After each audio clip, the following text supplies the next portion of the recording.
છેલ્લા 2 દિવસથી રાજ્યનું રાજકારણમાં ખૂબ ગરમાવો આવ્યો છે, કારણ કે ગોપાલ ઇટાલિયા અને કાંતિલાલ અમૃત્યા મોરે મોરો આવી ગયા છે અને આ બધાની વચ્ચે હવે એક નવા વ્યક્તિની એન્ટ્રી થઈ છે અને એ પણ મોરે મોરો આવવાની વાત કરી રહ્યા છે. કોણ છે આ વ્યક્તિ અને કોને ચેલેન્જ આપી છે તેના વિશે વાત કરવી છે. નમસ્કાર, આપની સાથે હું ભગવતી વિશાવડિયા. ગોપાલ ઇટાલિયા અને કાંતિલાલ અમૃત્યા વચ્ચેના મોરબીમાં ચૂંટણી લડવાના પડકારના મોરે મોરા વચ્ચે હવે વાંકાનેરથી જીતુ સોમાણીએ પણ રાજીનામાની વાત કરી છે. આ ઘટનાક્રમ ગુજરાતના રાજકારણમાં ગરમાવો લાવી રહ્યો છે.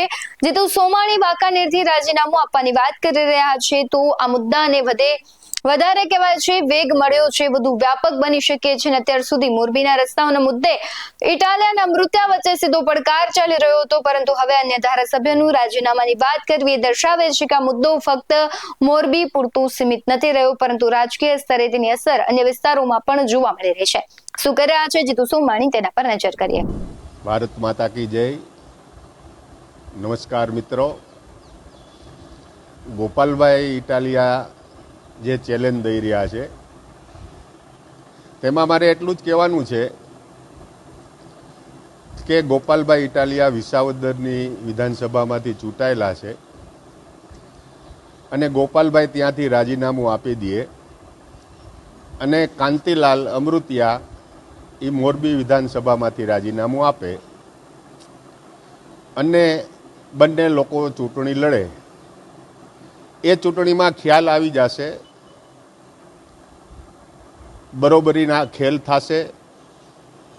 જોકે ગોપાલભાઈ ઇટાલિયા તો શિક્ષિત છે, ગ્રેજ્યુએટ છે અને વકીલ છે, પણ સામે કાંતિલાલ ભલે અંગૂઠા છાપ હોય. અમને તેમની ચેલેન્જ સ્વીકારી છે. ગોપાલભાઈ જ્યારે હોય ત્યારે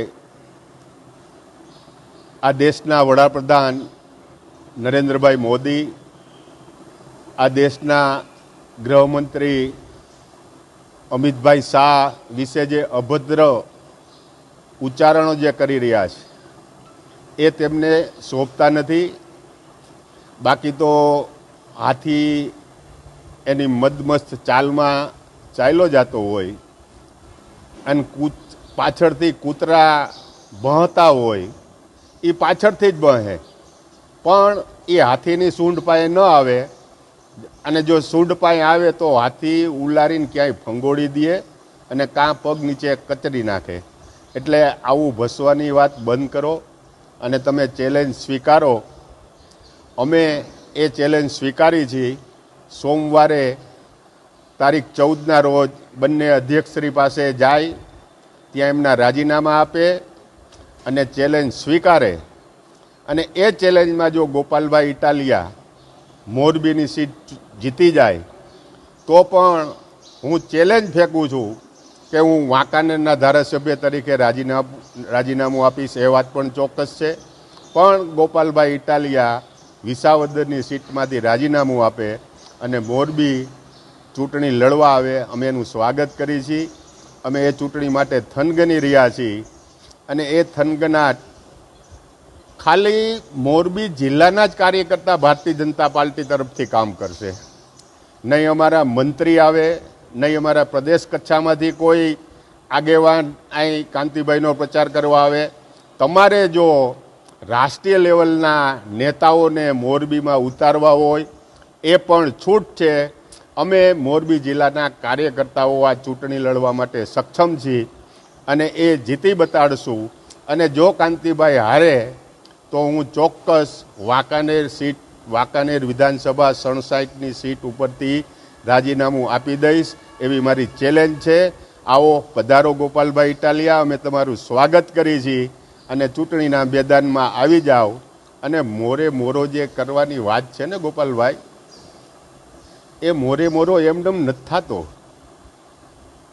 એનું કારણ છે કે મોરે મોરા મારવા હોય ને તો એમાં એ હિંમત જોઈ ને, એ હિંમત એની ગરથુથીમાંથી આવે છે. નહીં કે કરિયાણાની દુકાને હિંમત 1 કિલો લઈ આવી અને આપણે હિંમતથી મોરે મોરો મારી દઈએ. આવો ગોપાલભાઈ, મોરે મોરો મારવો હોય તો અમે મોરે મોરો મારવા પણ તૈયાર છીએ અને આપનું સ્વાગત કરીએ છીએ. આપ મોરબીની ચૂંટણી લડવા આવો, બસ એ જ. ભારત માતા કી જય, વંદે માતરમ, જય જય ગરવી ગુજરાત. તમને શું લાગી રહ્યું છે કે હવે આ મોરે મોરાની જે લડાઈ છે તેમાં કોણ ફાવી જશે? કમેન્ટ બોક્સમાં જરૂરથી જણાવજો. આવા જ વધુ અહેવાલો સાથે ફરી મળતા રહીશું. તમે અમારી યુટ્યુબ ચેનલને સબસ્ક્રાઇબ કરવાનું, અમને ફેસબુક અને ઇન્સ્ટાગ્રામ પર ફોલો કરવાનું ભૂલશો નહીં. બાકી અમને અપડેટ્સ મેળવવા માટે જોતા રહો BS9 TV ન્યૂઝ. નમસ્કાર.